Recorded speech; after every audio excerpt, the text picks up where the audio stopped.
government officials have been repeating here, the chances of any part of Japan being hit by debris from Mir are more than 1 in 100 million. So they're really emphasizing the fact that they're just trying to take all potential precautions they can to keep the public at ease, but they don't expect anything to happen. Miles? CNN's Rebecca McKinnon in Tokyo, and let's check in with our expert Mike Fudge, our man who understands orbital mechanics and how things return to Earth, and specifically what's happening right now with Mir. And Mike, as I understand it, the chances of Mir falling short are in the slim and none category. Is that correct? That's probably correct, Miles. Basically, we are more concerned with something going perhaps a bit long than short. But again, to emphasize to people that the Russians have done this time and time again with just the smaller Progress ships for many, many years, and they have successfully deorbited 5 space stations before. Mike, I'm going to cut you off. And by the way, we are looking at pictures which came down just a minute ago from the Russian space station Mir, from the Progress attached to it. And some of the last pictures, obviously, we'll see from it. Let's go to Jill Doherty at Russian Mission Control. Jill. Yeah, and Miles, when those pictures came up on that screen, I'll tell you, every single eye was riveted on those last pictures. That is the last view from Mir. Mir, of course, alone in the sky right now, nobody aboard, and on its way to its death in the Pacific Ocean. A very riveting moment when people down who had been involved for so many years with the Mir were looking at that and looking at the last minutes of the Mir. Miles? You know, we're looking at some pictures now shot down in the lower level from where you're standing there, Jill. And as I look through the crowd, it's jam-packed. And I'm kind of wondering how well the engineers are able to do their job given all the crush of people in there. You know, they're pretty quiet, though. A lot of them are watching very carefully, and of course, most of the people who really are working have headphones on, earphones, so presumably they're not listening to anything that's going on around them, especially at this crucial moment. I suspect we'll have some sort of reaction as we once again look at some of this videotape, I believe, turned around just a few moments ago.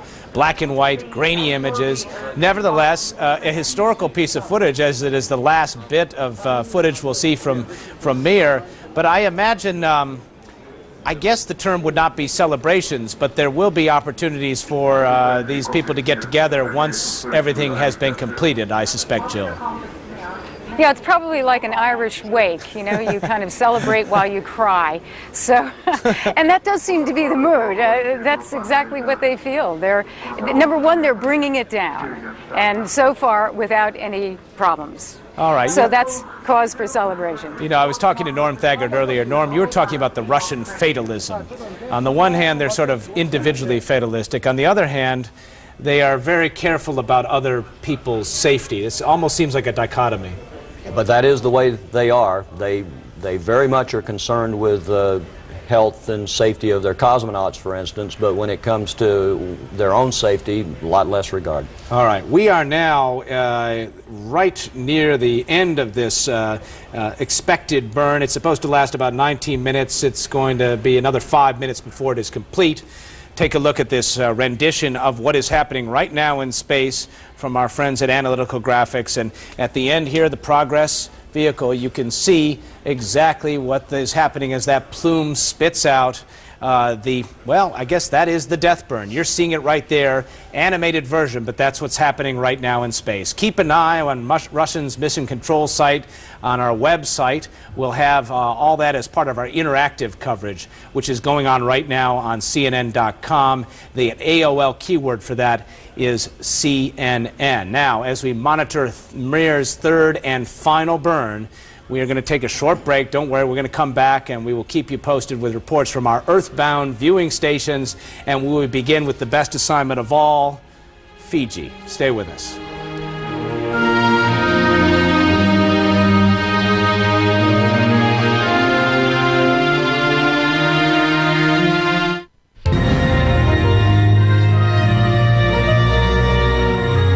The docking of the shuttle Atlantis and the Russian space station Mir came in right on schedule.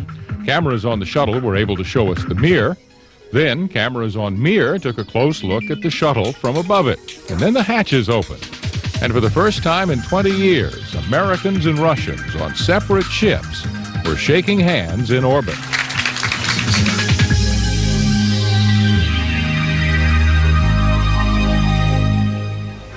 The voice of the late, the great John Holloman. I only wish you were here to share this moment with us. Norm Thagard, you remember him well, and also you were a much younger man just a few moments ago in that shot, huh? Yeah, but I didn't have any more hair then than I do now.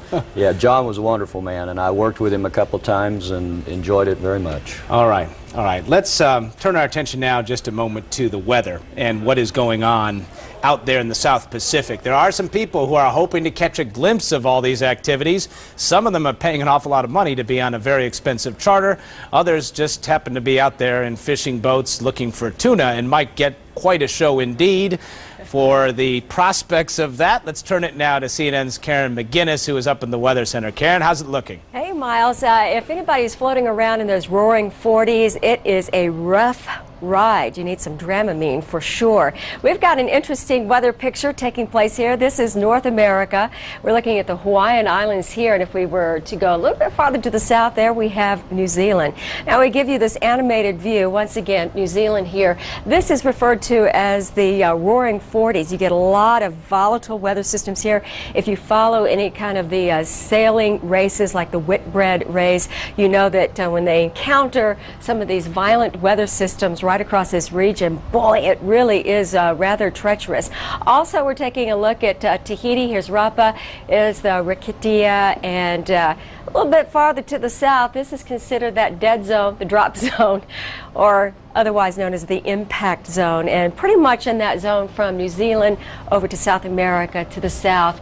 Out of any real shipping lanes for the most part, but there's a deep area of low pressure here, frontal system extending up right around Fiji. Then we've got double point low pressure system with kind of a shearing that takes place here. So in the middle, a little bit of low clouds, a little bit of reduced visibility, and Miles, boy, that would be a really rough ride, but I'd almost like to be there as well. Now back to you. That might be just the antidote for seasickness, looking up at Mir as it comes in. Let's take a quick look at our 3D animation of the Russian space station Mir. What you're looking at right here is just a bit of moment of history. That is the Russian landmass, and that is the last time that the space station Mir will leave it behind.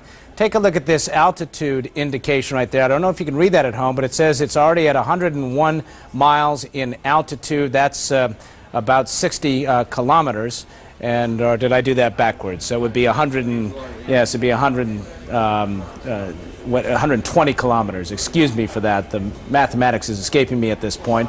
But in any case, it heads out over to the Pacific now, dropping very, very quickly, headed toward our Hugh Williams, who is in the on the lovely island of Fiji, and he's been giving us a sense of who is gathering there and what they hope to see. Hugh? Well, Miles, yes, it's a tough assignment, but someone's got to do it. The mood here in Fiji is pretty relaxed right now. Like Karen said, the weather is, mostly clear, but there have been a lot of clouds building up this afternoon. So it's sunny and humid, and it's pretty much business as usual for most people here. There is a certain curiosity about Mir, but no one in Fiji seems that scared about it falling on their heads. Now, that might change soon when many are expected to turn their attention to the sky for a chance to glimpse Mir's final moments. You know, the deorbiting Russian space station is anticipated to cross pretty much directly over Fiji in a short while on its southerly path to destruction. And there is a possibility that it might be seen from here if the conditions are right. So people will likely be gathering here on the beach soon to see if they can see anything, and if there is anything to see, we'll let you know right away. Miles? All right, you will be looking toward the sky, and we should tell you less than 2 minutes away, and we will have the last official contact from Mir ever, the last telemetry contact, radio signal received on the ground from Mir, as Mir, taking a look at the board here, heads over Japan. The concerns that were expressed there can be allayed even as we speak, as Mir goes over Japan at a healthy altitude of 95, now 94 miles, headed down toward this zone right here in the South Pacific. Everything going according to the prescribed plan. Now, we were talking about people trying to see Mir and what they might possibly be able to, perhaps the most audacious effort to do that is an outfit called MIR Reentry.com. A group of people have gathered together, put together a charter That charter is up in the air right now, orbiting in the vicinity of that drop zone. With us on the line is one of the organizers of that effort, Mark Herring. Mark, when did the plane leave? Hey, Miles, how you doing? We left a little bit after 11 a.m. this morning here from Suva, and has been making the two planes have been making their way through the South Pacific with the refueling in Tonga. And I just spoke with them a moment ago, and they are currently in position, on station, orbiting. They're having clear skies, and they're expecting to observe the reentry phenomena at 5:45 local time. They have had continuous communications with flight control both at NASA and there in Moscow. They've seen all systems be nominal on board. All monitored systems are functioning normal. We're on schedule, and we're regular. Mark, as we're talking here, we are looking at live pictures of Russian mission control, and these are the people who day in and day out over the past 15 years and a month have watched Mir as it has come across, most of the time with people on board, sometimes without, but have nevertheless sort of nurtured this spacecraft along, and they are just about to see it for the last time on their computer screens there. That has got to be a moment of emotion for them. Stand by there, Mark. I just got to ask you, Norm, it's an emotional moment, isn't it? It is an emotional moment, and actually I have a picture that was taken of my own family there in Soup when the docking occurred on Mir, and it was clear that everybody in that place was very happy. All right, Jill Doherty, you're up on the balcony, sort of hovering above all those kind of sad eyes down there on the floor. When those screens go blank, there's a certain amount of finality to that, isn't there? There certainly is. I mean, it is over. Although, Miles, you know, a few minutes ago when everybody was riveted on those live pictures, now there's a little bit more commotion down there. People smiling, I think probably out of relief that this seems to be ending exactly as they wanted. And proof that the Russians, as one Russian told us, can really pull it together when they have to. And they were able to pull it together for this. Apparently, it looks as if it's going picture perfect. It seems as if this burn, this rocket firing, has done exactly as expected. This is a live picture of the board. Jill Doherty is standing in front of it, and these are some of the flight controllers as they look on. Jim Oberg, this issue of Mir sort of rising above expectations seems to come back time and again. Just when you thought it was dead, it tends to surprise you. And just when you thought it might not be able to perform its last duties well, sure enough, it comes through without a hitch. Well, that's right, Miles. There's a robustness there to the Russian space technology that has caught people by surprise again and again, including me. There are things that it can do. You think that they've done all they can. They're down to the last trick, and the last trick works. The last ditch holds. This has been a cultural tradition over there, and it's something that we have to just, gain some more respect for. Because here once again, when they had to, they came through and delivered. All right, we're going to leave it there. We have to take a brief break here. At an altitude now of 81 miles, the Mir space station has gone through 3 successive burns tonight over the course of a series of orbits, and is on its way, by all accounts, to a watery grave in the South Pacific, completely out of harm's way. You're looking at a real-time piece of telemetry of the space station. You can see the burn is no longer happening, coming out of the rocket at the end there. The Russian space station Mir has been given its lethal dose of rocket firings, and all that remains now is to watch it go into the drink.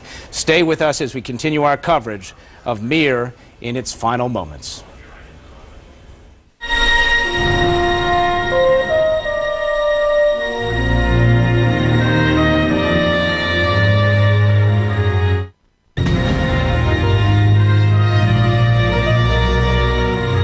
It may not be a regularly scheduled event, but once again, for the 4th time since July, Mir's computer is in trouble, the spacecraft is adrift, and non-essential systems have been switched off to save power. Once again, the men in Russian mission control assure that, quote, everything is under control. There is, quote, nothing serious, even though 2 of the 3 components of the main computer were malfunctioning. The computers. Source of problem, even as recently as December, they lost contact with the computer system on Mir, lost contact with the space station entirely for about 20 hours. And that was one of the big areas of concern as they approached this deorbit time. They wanted to ensure that they were able to communicate fully with the space station, obviously before they brought it in, because having it in the proper orientation was essential in order for things to go just as planned. And as we've been telling you, it appears everything has gone as planned. Here is the Russian space station Mir. Let me use the red pen, it'll come across a little better.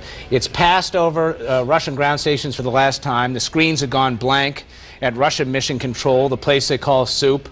A sad moment there as they see it go off the horizon. It's gone across Japan at about 90 miles in altitude, no problems there. It continues down this line, heading this way, and is probably less than an hour away from that point right there. Altitude right now, under 70 miles. I'm joined here by Norm Thagard, U.S. astronaut, first U.S. resident of Mir. And at this altitude, the atmosphere is thickening pretty quickly, isn't it? It is. I think we used to consider, and Jim can confirm this, perhaps 400,000 feet to be entry interface, although to get our astronaut wings, we had to get above 50 statute miles. So. Ah, there you go. There's a little factoid for you that you can consider. Jim Oberg, who is joining us at one of the three Mir Core modules that were produced. One is about to go into the drink. The other two will remain after this evening. One of them is in Star City, Russia, used for training, not any longer, of course. And this one happens to be in the Wisconsin Dells. Jim, I'm curious about that very point. What kind of stresses right now is Mir undergoing as it reaches an altitude of about 66 miles? Oh, okay, here we are aboard the Mir. Now, you got to beam me off here in time, Miles. Okay, we'll do that what's for happening you. is we're starting to build up around the Mir, the shock wave, the shock front in the atmosphere that's starting to heat up. And it's this heat, this reentry heating, which is caused by this shock front of air being built up in front of the speeding spacecraft that creates this red glow, the one you see in your animations. That's starting to build up now. The solar panels are starting to whip back and forth. And probably there goes one right now. It's just torn off. The others will be tearing off now because the forces are just whipping them back and forth until they can no longer, until they break. The rest of the modules are going to start to be slowing down.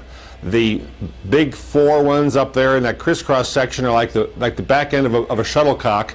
So we're going to bend around and go back and forward into the deeper atmosphere and start slowing down at more tremendous deceleration. 5 Gs, 8, 10, 15 Gs as we ram into the atmosphere.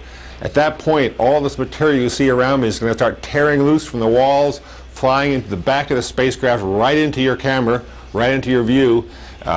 Even the paneling here will be tearing loose and piling up. All the wastewater on the outer skins, all the sludge is going to go sloshing back to the back end.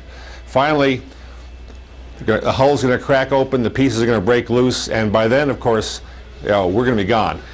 All right, Jim Oberg, we'll beam you out. Don't worry. We're at 62 miles. Let's take it to Mike Fudge with ITT Industries, who's an expert in all of this. And Mike, one of the things that I've been reading a little bit about is, of course, 5 of the 6 major modules on Mir, the big ones, are still pressurized. One was the Spektr module. It was involved in that collision. It is not. The fact that it's pressurized, how does that change the way things will re-enter? Will there be explosions associated with those bursting? I wouldn't say explosions as such, Miles, but you will definitely have a release of air which may cause some spinning of the structure. In the larger view, that won't really influence what survives and what doesn't because there's so much randomness involved in this anyway. But obviously at that moment you will get some torquing of the structures around and some very slight deviation off what had been a nominal flight path. All right, and once again, as we try to sort of decipher what's on Mir and what is likely to survive, just give us the basic rule of thumb. The heavier the metal, the more dense the metal, the more likely it is to survive. Is that an accurate statement? Again, the denser the metal, the higher the melting temperature of the metal, the more likely it is to survive. Ironically, we see sometimes very light things surviving because they slow down very quickly. Those spheres which Jim has talked about are quite often titanium or stainless steel. They will come down relatively unscathed. Perhaps a slight bit of melting here or there, but even aluminum, which we normally think of as just crisping, that's because we normally think of aluminum as thin. If you have a large large piece of aluminum, such as in a film vault, then, as was seen in Skylab, large pieces of aluminum can survive to the surface. All right, Mike Fudge, let's put it on hold for just a moment. Mir is now at an altitude of 57 miles. You can see it's approaching the islands of the Polynesian islands. Fiji is in this neighborhood right about here. And there's the end of the line. We expect that that's exactly where Mir will reach the end of a 2.2 billion mile journey. We're not done with our journey here tonight because we're going to make sure we stay with this all throughout the end, make sure Mir is in safe and has reached its watery grave without any consequences to property or to human beings. And we'd like to hear from some people who might have seen it along the way. So stay tuned to CNN as Mir falls to Earth.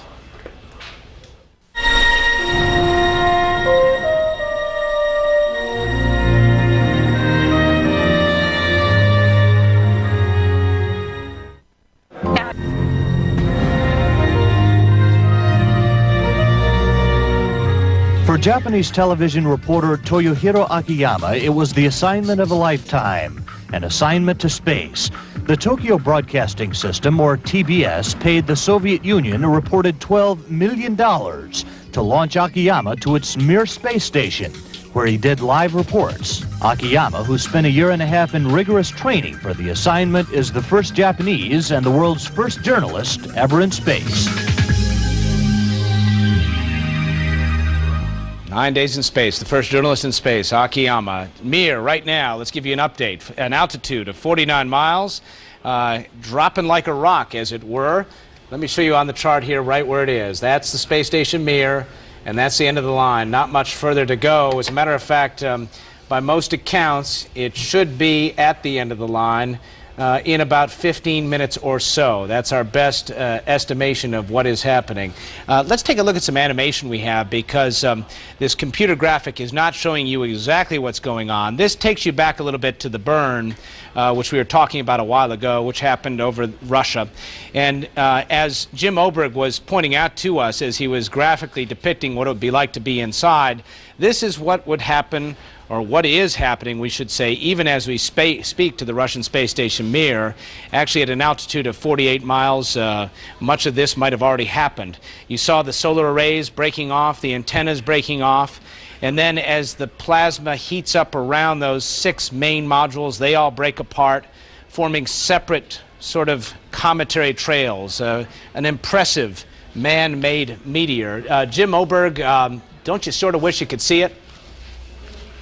Well, Miles, I sure would like to see it, but you know, people see this occasionally all around the world at a smaller scale. Satellites and rocket stages do come in, do create fireballs. Often they make it in local news, they make it into the UFO magazines, because people see these white lights moving in apparent intelligent formation right across the sky horizontally. In fact, they are just pieces, just like we saw in the graphics, of a rocket, of a satellite. So these do happen. This one is about the biggest ever, but this kind of thing happens all the time. And it also happens naturally. More than a dozen objects bigger than Mir fall to Earth every year from outer space. So we definitely are in a falling rock zone on this planet, both man-made and natural. All right, let's take it over to Mike Fudge and sort of elaborate on that point. Mike, as I understand it, in the years of the space age, some 40 years now, just about every single day on average of that space age, a piece of man-made junk has fallen on the planet, and at least once a week one of those pieces is big, say about a ton. So this is going on all the time. We just don't know about it, do we? That's correct, Miles. Maybe not from the very first days, but definitely since the 1960s onward, this happens every day. To put it in perspective, weight-wise, Mir has a mass of about 135 kilograms. That is presently about the amount of mass that comes in every year. Back in the 80s, it was more. It was several 100,000 kilograms per year. So whereas we're getting this all in one big show tonight, that's about how much we can expect over 1 year's time right now. All right, give us a sense of what's going on right now, because the graphic which we're showing you is a bit misleading in the sense that at 45 miles in altitude, there is a big streak going on. And let's take it right now to Hugh Williams. As a matter of fact, Mike, you stand by there for a moment. Hugh Williams on the island of Fiji. What are you seeing, Hugh? Miles, just the most unbelievable, incredible show I just saw right now out on the beach in front of my hotel. I'm breathless from seeing it. Basically, the Mir came streaking across the horizon in 5, 6, 7, maybe 9 pieces, making a huge sort of golden trail through the sky. The people that are gathered out here in Nandi here, watching it, were just in awe, seeing it stream across the sky. Just basically a collection of very bright golden-colored lights absolutely tearing across the sky. Probably would have taken less than a minute, maybe a minute and a half, and it looked very low. Now, the other thing that's just unnerved me slightly is some thunderstorm nearby, which is making some loud noises. I don't believe that's related to what I just saw, but really an unbelievable show, and as that thing went streaking past here, Miles. Wow, that is quite a report, Hugh. Let me ask you this. Is it possible it wasn't thunder? Could it have been a sonic boom from perhaps some of those pieces moving so quickly? There is a distinct possibility, but Miles, right behind me there's a gigantic thunderstorm off in a different direction. So I could not tell you if that noise is related directly to what I saw, but the light show in the sky was phenomenal. I mean, like nothing I've ever seen before. All right. Go ahead. Rocketing across the horizon. Unbelievable. Now we're taking a look at a live picture. This is Mission Control outside Moscow, the place they call Korolev. You were looking at the map there. That little blip was getting into the box that they call the area that they were aiming for, the debris impact zone. There you see those mission controllers looking at their screens. Of course, the screens aren't telling them so much anymore. They're not getting any real-time telemetry. Everything now is breaking down to that site in the Pacific that they were aiming for, now at an altitude of some 41 miles. All right, we are going to take a quick break, and we're going to be talking to all of our people along those Pacific Islands to see if we can get some similar reports and similar eyewitness accounts as to what is happening, as Mir now is squarely inside that zone where that debris field will begin. And we will also talk to one of Norm Thagard's crewmates who is standing by at Russia Mission Control. Stay with us as Mir falls to Earth, even as we speak.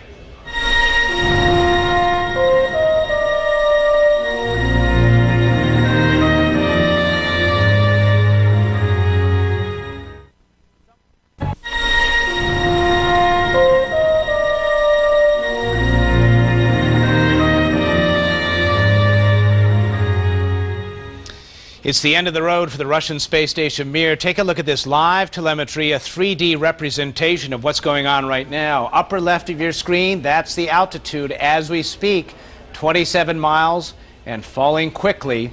The space station not intact as we see it right now. That is the one thing that is inaccurate with this diagram. As a matter of fact, we've had some eyewitness accounts that it has split apart and created an incredible fireworks display over some of the southern Pacific islands. In particular, the island of Fiji, where CNN's Hugh Williams just saw the light show of his life. Hugh, did you hear anything associated with it? Miles, just while you were in the break, I was able to hear what distinctly sounded to me like the sonic booms associated with the Mir as it went overhead. There were, like I described before, several pieces, perhaps 5 large fragments, which in front of my eyes fell apart into several more fragments. And it was several minutes, not sure exactly how many minutes, before the sonic booms could be heard, but they were quite distinct and loud. So that happening at the same time as a thunderstorm in the background is quite a show down here in Fiji. Quite an experience. I'm sure it's one you won't forget too soon. Hugh, I got to ask you, did you get any videotape of it? Well, Miles, to tell you the truth, I got the whole thing on tape. So my next mission is to get the pictures to you so you can see what I saw. But Hugh, how quickly like I can said, you? Pretty spectacular. I think we might dismiss you to get you to an uplink as quickly as possible. Jim Oberg has a question for you, Hugh, before you go to feed that tape, because we're dying to see it. Jim, go ahead. Yeah, hi, Hugh. Great luck, great report. You said a yellowish color for the objects. That yellowish color is what we see. Yes, you saw a yellowish or golden color to the dots? Yeah, it was. The yellow I was filming while I was watching the object, so I saw them through a color viewfinder in my camera, but a very goldenish, perhaps a little bit silvery, fireballs, basically, not leaving a huge trail, more like a sparkler being whipped through the air. And there was no smoke trail that I saw, but the speed and just the size of the object was amazing. It's like something out of a science fiction movie. It was still daylight there, so you probably wouldn't see much of the trail. We see the space shuttles when they come in over Houston sometimes, about 40 miles up. 6 or 8 minutes later, the sonic boom reaches us, and they also leave a golden yellow trail behind them, which is a special kind of oxygen in the upper ionosphere. So, great report. One thing I wanted to mention, if I could just jump in here for a moment, was that I was alongside one of the organizers of the observation trip who mentioned to me that he believed this D-orbit was somewhat lower than they anticipated. So I don't know if you have accurate, updated information about where the debris is falling or has fallen, but it did seem rather low in the sky. All right, let's bring you up to date on that, because as Hugh was speaking, you couldn't see it, and Jim, you couldn't see it, but basically the graphical representation that we had of the Russian space station Mir, through the courtesy of analytical graphics, simply disappeared from the screen. I'm going to take it over to Hank Grambowski and ask him, what does that mean? Is it over? Well, yeah, as far as we're concerned, yeah, it's over. As he said, it seemed like the burn went a little hot. That basically is what that graphic shows. It's crashed a little bit earlier than they had expected, but... well, all right, so decipher for those of us who aren't rocket scientists. The burn was a little hot. It just had a little more oomph than expected? Yeah, exactly. They burned a little bit harder. They produced a little bit more change in velocity, so it went down faster and sooner than they thought it was going to. All right, so can we fairly accurately say that the end has happened for Mir? Pretty much. There may be some stuff floating through the atmosphere that kind of like leaves in a wind, something like that, but big chunks probably down, yeah. All right, I think you have now officially heard it here first at a time of 12:58 a.m. Eastern Time. Let's see, that would be about 0600 almost GMT. Norm Thagard, I think that's the end of the line for Mir. It's a moment to consider, isn't it? It is. It really is. All right. We also have joining us from Russian Mission Control a man who you flew with on the Russian space station, Mir, Gennady Strikalov. And Mr. Strikalov, and we're going to do this through a translator, so we'll take it slowly. I guess I should offer you condolences. Is that accurate to say?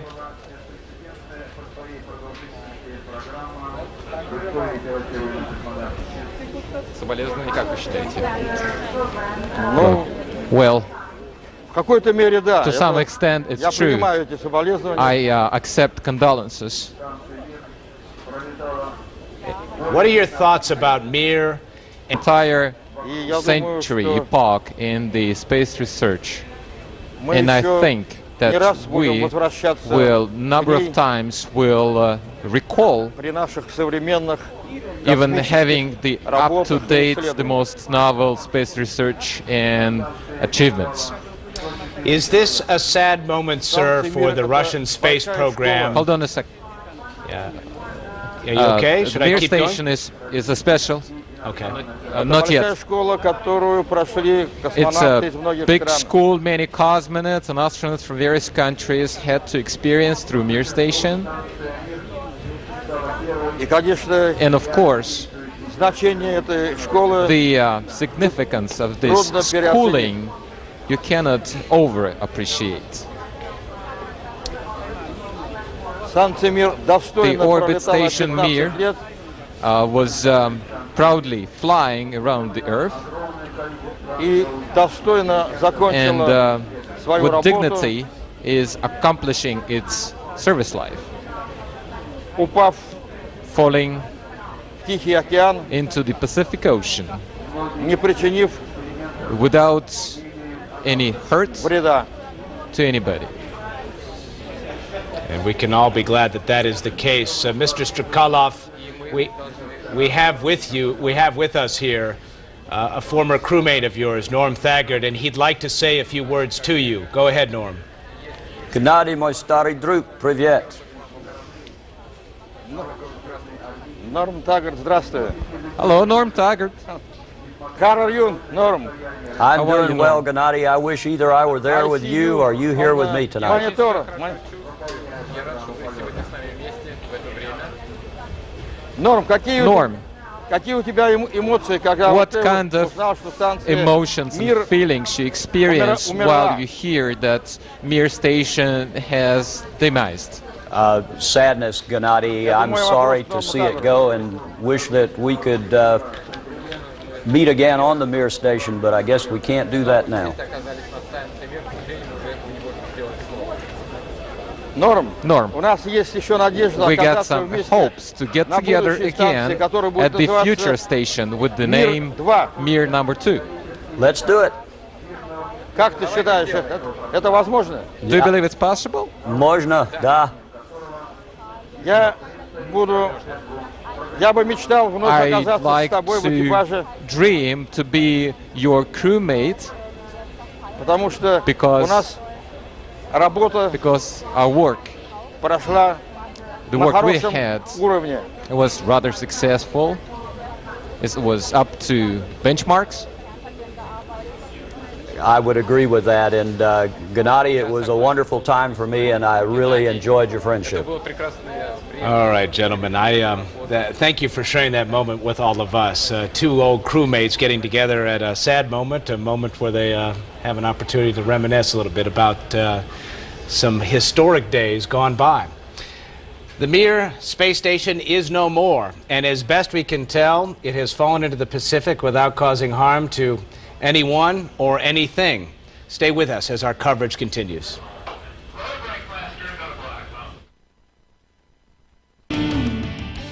Was damaged in the collision. As Air Inspector rushed out, the crew heard a hissing noise and hurriedly sealed off the module to prevent a further drop in pressure in the rest of the space station. Welcome back to our coverage of the fall of Mir to Earth. And we can now put that in the past tense. It's now, by my watch, been about 8 minutes since the Russian space station Mir went into the drink in the South Pacific, exactly where the Russians wanted to put it. As best we know, no one or no thing was injured or harmed by it, and the space station is no more. Let's take a look at some animation as to what happened over the South Pacific just a little while ago. We've already had an eyewitness account which would bear this out. This animation was quite prescient. Hugh Williams, our man on Fiji, said it was a stunning sight as the Russian space station flew overhead, streaking across with perhaps as many as 9 fireballs all across the sky, accompanied by a series of sonic booms. What you're seeing here is what was the prelude to that as the solar arrays and the antennas split off, and then the 6 key major modules, each of them weighing about 20 tons, split off, ruptured, and then melted and burned and fell toward the Earth. The estimates were beforehand that as much as 20 to 40 tons of Mir would survive. Of course, we'll never know the answer to that. Mike Fudge, it sure would be nice if we could know that. I'm sure that people who study what you like to study like to get that kind of data. There's no way to do it, is there? Well, that's the very crux of the matter, isn't it, Miles? You want to put these things down in a safe place, which means over the broad ocean area, but then you can never really recover the material to find out if all of your calculations and assumptions were correct. All right, but there is the possibility, of course, that some pieces might actually float to the surface, some of those tanks we were talking about. That's very true. Jim Oberg, you were talking about that a little while ago. Jim Oberg is sitting inside not just a replica, a real MIR Core Module. It's just one that never got off the ground. Jim, what would happen if somebody in Chile the next couple of days, and the prevailing currents, by the way, I should tell you, do flow from west to east. Somebody in Chile were to go out to the beach and all of a sudden a tank or a little piece of something that looked a little odd washed up, would he or she have struck the lotto? Well, if these tanks, and some of them are floating in the water right now, and I fully expect that several dozen of these are out there now on the water, finding them is certainly a matter of chance. There's a fishing fleet out there, they're alert, they're looking for them, and if they do eventually wash ashore along some beach, someone can pick them up. The issue is, of course, who owns them? Now, by international law, and there are treaties about this, those are properties of the Soviet government or of the Russian government. In practice, as pieces have been picked up around the world with Russian or Cyrillic lettering on them, People have written to the Russian embassies in those countries asking for them. The Russians, not wanting to be liable for any danger or damage, have just disclaimed any knowledge and not wanted them back. So in practice, whoever finds them has a clear legal title to them and could sell them if they could prove they really did come from Mir. I think it's just as likely we're going to see some fake Mir pieces showing up in the next couple of weeks, as well as genuine pieces. Already the hoaxes have begun. I guess that's probably safe to say. Well, it's not just hoaxes too, Miles, because there's a lot of junk. Sadly, there's lots of junk floating on the ocean, even at this distant part, South Pacific. Lots of stuff from people who use the ocean as their toilet. So there's lots of things down there that people will pick up, may wonder, honestly think they may be from Mir. It would take some investigation to find out. And so there will probably be some genuine mysteries and ambiguities for some things that are being found floating on the water down there. It ends in a mystery. Jill Doherty there at Mission Control in Moscow, just having had a few moments witnessing Gennady Strakalov talk with his former crewmate, Norm Thagard. A lot of emotion there, isn't there? A lot, there really is. You know, these guys worked with each other and became friends with each other, and they're very devoted to each other and devoted to the space program. They kind of think of themselves as really citizens of the world when they're up there, and were treated as such. And I think that has continued. You could tell the emotion in his face as he was talking to his buddy in the States. And then here, you know, Miles, as this has been happening, all of a sudden lots of flash bulbs going off and people taking pictures of each other in front of the screen showing the last minutes of the Mir. Also a very touching time for these people too. Several of them had flown on the Mir themselves and were down here getting their pictures taken as their spaceship was sent into the ocean. Miles? Jill, you know, as you're talking there, we're seeing some of the previous crews of Mir projected up on that screen behind you. Right. And that's got to be a moment. I'm sure many of those people are present there, many of their families, many of their friends, certainly their co-workers. I see the cameras. It's got to be such a grab bag of emotions. On the one hand, for gosh sakes, take a moment to pat yourself on the back. Job well done, folks. On the other hand, there is no tomorrow, is there? Yeah, I was wondering whether people would cry, and actually I only saw one woman who had a few tears in her eyes, but most of the people seemed to think exactly that. Job well done. 15 years, you know, living longer than it was ever expected, about 3 times longer than it was supposed to live. And they talk about it like a human being, you know, it died, it lived. And that's how I think they will think of it. Also, they really do feel that what they did, the Russians on Mir, taught the rest of the world how to deal with long-term time in space. They showed people how you can exist in space, how you can get the components out, and if you look at the ISS, very similar to Mir in many ways. So, as they said, it was a school. It was a school that taught people in the rest of the world how to live in space. Yes, I can concur with that. I mean, you look at that International Space Station, and really it's just an updated Mir knockoff. Everything they're doing up there is based on Mir principles. Norm Thagard, there's a bit of stoicism there. She said she saw only one person crying. That's part of the Russian character, isn't it? It is part of the Russian character, but I think clearly Gennady was saddened by this, and I am too, really. If you had the opportunity to be there right now and communicate more fully with them, what would you offer as words of comfort for them? And I guess that's another way of saying, write me a little page of the legacy of Mir. Well, I'd tell him things I really believe, which is, I think you folks did a wonderful job with that station. It served its purpose. It did very well, and you can be proud of it. All right, Norm Thagard, the first U.S. resident of Mir, had an opportunity to have a little reunion there, sort of an electronic reunion, and sharing a moment. We're all sharing a moment as we watch the Mission Control Center there in Moscow, offering themselves some congratulations, but saddened congratulations with the passing of a space station that's been a part of their lives for so many years. We're going to continue our coverage. Stay with us for more as we continue following Mir's demise.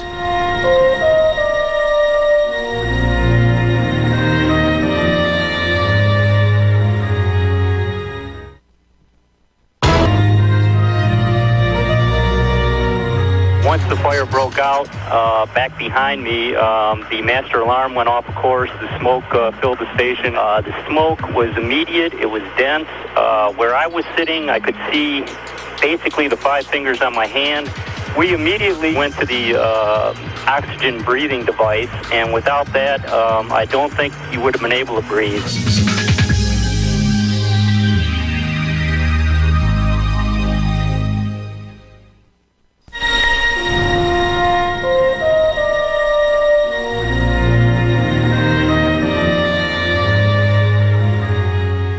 Just to recap for you, the third time was a charm for the Russian Aviation and Space Agency. They pushed the buttons that fired a rocket as the Russian space station Mir flew over the Russian landmass. That rocket fired for about 20 minutes. It was the third of a series of burns over the course of the past 5.5 hours. And that burn did the trick. It sent the Russian space station on its way to a watery grave somewhere inside this red box. As you can see, this charting software that we've been having, satellite software tracking capability, no more Mir to show you, just the box where we anticipate a fairly large debris field has rained down on it, out of harm's way, causing no harm to anyone or anything that we know of. An eyewitness, CNN's Hugh Williams, who was on the island of Fiji as Mir streaked across in its final moments, indicated he saw a spectacular light show accompanied by sonic booms, a light show like he had never seen before, something he said that took his breath away. Now, he was able to capture that moment on videotape, and even as we speak, we're getting him to a satellite uplink. We should have some videotape here at CNN within the next couple of hours. We will, of course, be sharing that with you as soon as we get it here. So, the Russians did what they said they would do, despite the fact that the space station Mir, some parts of it, the core itself, was 15 years old and at times ailing and failing. It did come through, and it did what it was supposed to do when it needed to. In some sense, perhaps, these were Mir's finest hours, in some sense. It's a sad moment for the space world, the devotees of space, enthusiasts. Mir was a spacecraft that accomplished a lot over 15 years. But I guess, like all good things, it must come to an end. We'll be back with more. We'll check in with all of our experts one last time as we continue our coverage of Mir falling to Earth.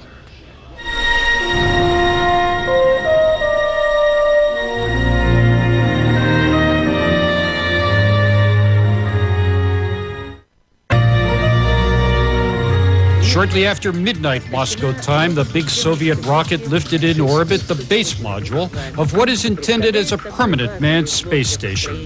The launch was first shown to the Soviet public on television almost 12 hours after it happened. A statement by TASS, the official news agency, said the space station was launched in honor of next week's Communist Party Congress and was named Mir, the Russian word for peace.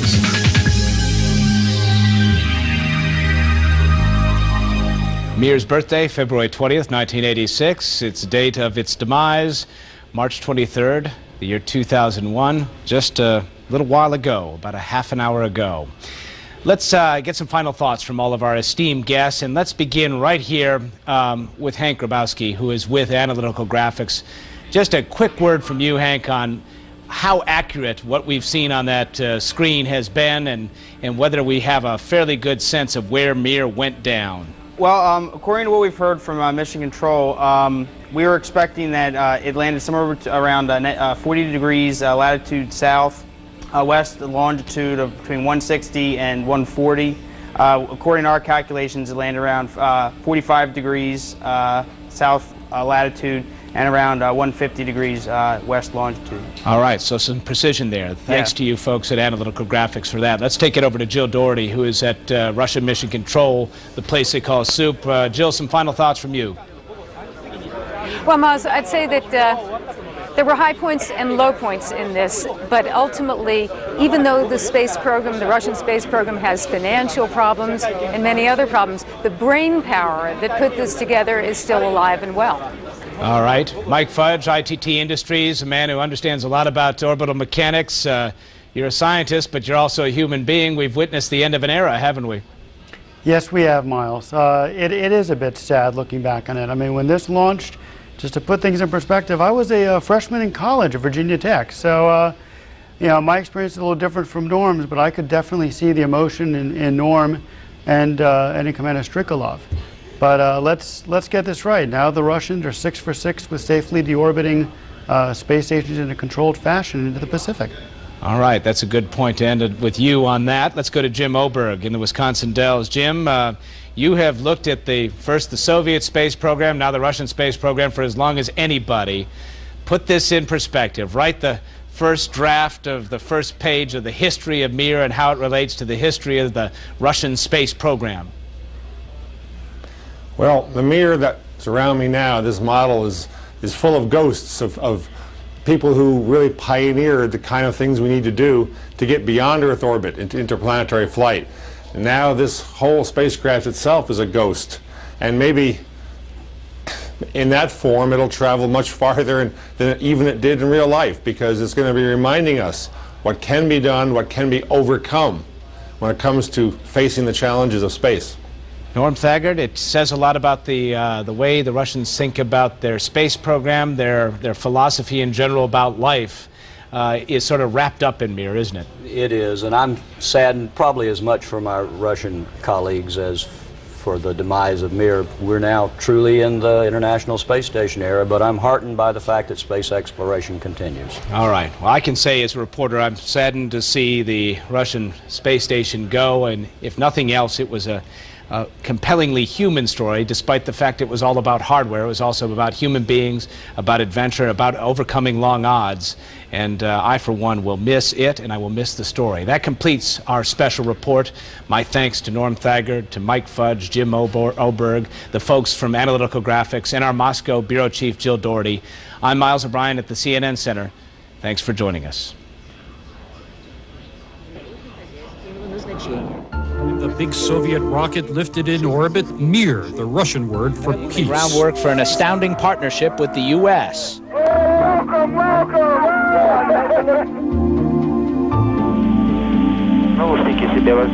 It became my home, and I was pretty comfortable in it. From time to time, they'd send us messages that would say things like, "Guys, all the Catholics in Rome are praying for you." When you receive a message like that, of course you are touched by it. We understood that they know about us down there. 2-3 foot flames, sparks flying. It was a very, very serious fire. Mir slammed into a cargo supply Russian ship. commanders suffering heart problems, unable to. The computer on the Russian space station Mir has shut Mir down. rolled out of control. The space station have gone up to 100 degrees. These have always existed. Such is life. This is normal. Another Monday, another Mir malfunction. Well, of course, it's not quite normal. So are you sending our astronauts on a suicide mission? No, ma'am. We've got one other gift for Sasha and Vasily. We're making them honorary 84 members with a little hat that shows our patch.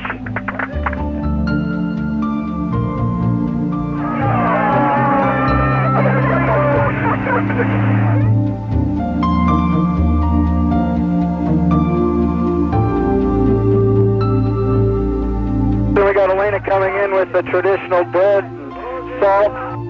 The Mir station has, even in the worst economic times that they've experienced in the last few years, it's still been something they could point to and say, hey, in spite of all our problems, we still have this shining example of Russian capability. The experience of Mir, it's a foundation for International Space Station and any joint projects. Got a lot of bad press, some deserved, some not deserved. But it was a remarkable technical accomplishment nonetheless, and I'm sorry to see it go. It's a sad moment on one hand to say goodbye to Mir. On the other hand, we have to progress further and all things go away and new things arise. Bye-bye. Bye-bye. До свидания, до свидания. Weekdays 3 Eastern on CNN. Mir falls to earth, scaffolding falls at the site of the Oscars, and the Dow falls 300 points before the bounce. The news begins now.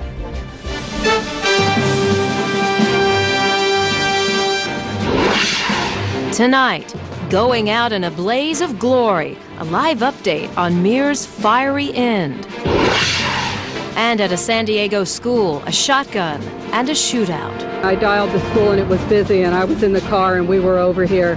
I cannot tell you the panic. These kids don't know what they're doing. This is CNN Tonight. From the CNN Center in Atlanta, Catherine Calloway. Good evening, everyone. Mir is the story of the moment as people all over the world waited for its arrival to Earth tonight. CNN space correspondent Miles O'Brien has been following the Russian space station on its final journey into the South Pacific, where it apparently crashed a short while ago. Miles, a bittersweet moment. Nice that it went as planned, but sad. Hard to imagine the space program without Mir. Big mix of emotions, Catherine, but we can all be happy that it went off in an uneventful manner. The Russians said they would do it one way, and they did it that way. A series of 3 critical engine firings over a 5.5-hour period did in fact bring the 140-ton Mir space station down exactly where they wanted to do it. Let's take a look at some of the pictures which came in from Mission Control out throughout the evening.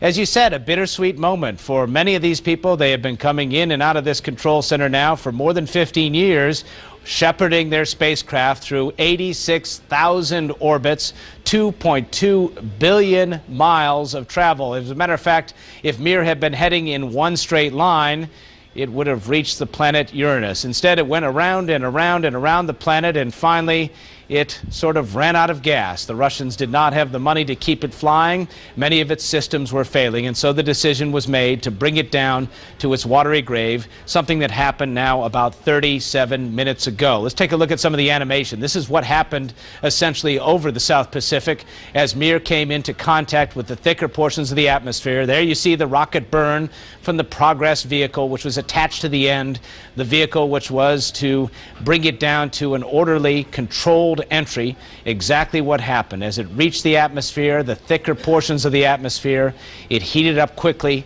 and the antennas, the solar arrays, would be the first to have broken away, and then shortly thereafter, as it got closer to the surface, the modules, the principal modules, 6 of them weigh 20 tons each, broke apart, split apart, and broke into, by one witness's account, RCNN's Hugh Williams, 9 distinct comet trails. Let's listen to his eyewitness account.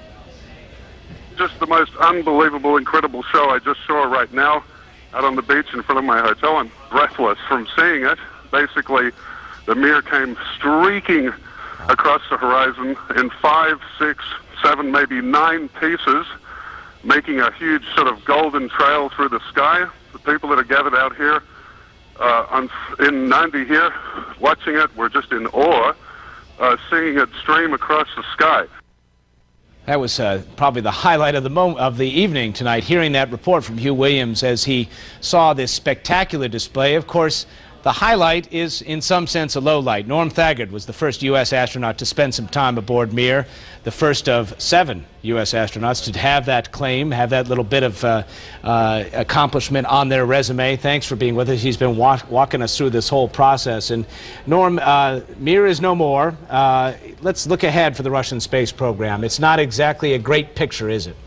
Well, I don't think it's all that bad either, because they are full partners in the International Space Station, and as you see the scheme of things, you'd have 2 Americans and a Russian commander, or 2 Russians and an American commander, so they're still playing a major role. Let's go back to Hugh Williams for a moment in that eyewitness account. He said shortly thereafter in another telephone dispatch to us that he heard a series of explosions sort of after the streaks came by. What would you attribute that to? That's the sonic boom from the major components, because you do have that shock ray that takes it a while to reach them, but just like a supersonic aircraft, those pieces generate a sonic boom. So those pieces coming in at many times faster than a speeding bullet, literally, they slow down very quickly. That's what causes the heating.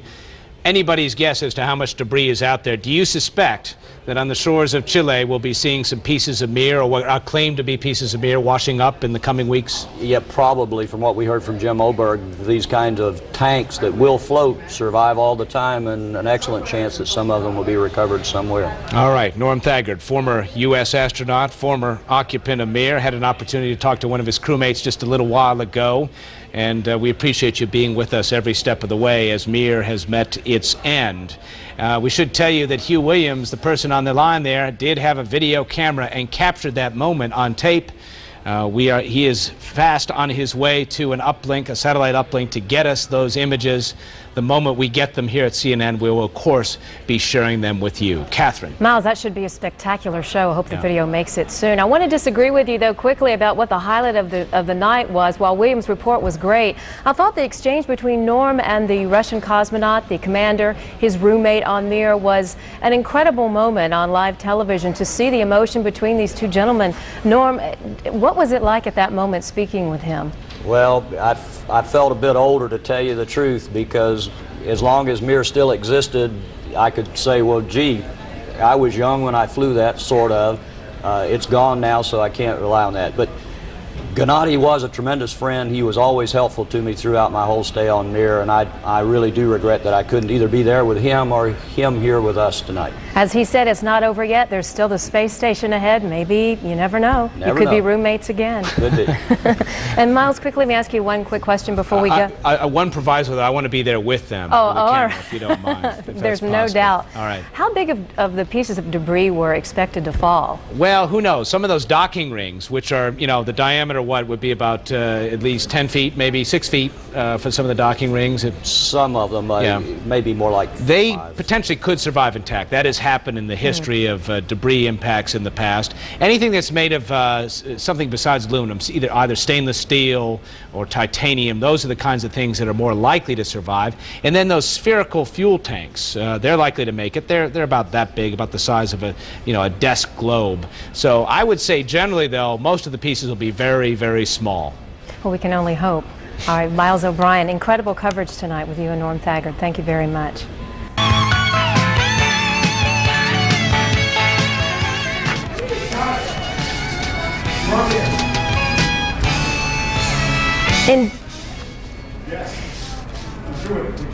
You're taking a look now at the newest pictures coming in of Mir falling to Earth in the South Pacific. This video just into CNN. Let's take a look.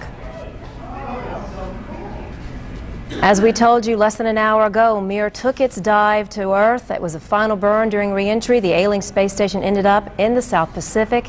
You've just seen the first video of that. I'm Catherine Calloway, and we'll bring you more information as it becomes. Yes, it's true. What was this about sleep?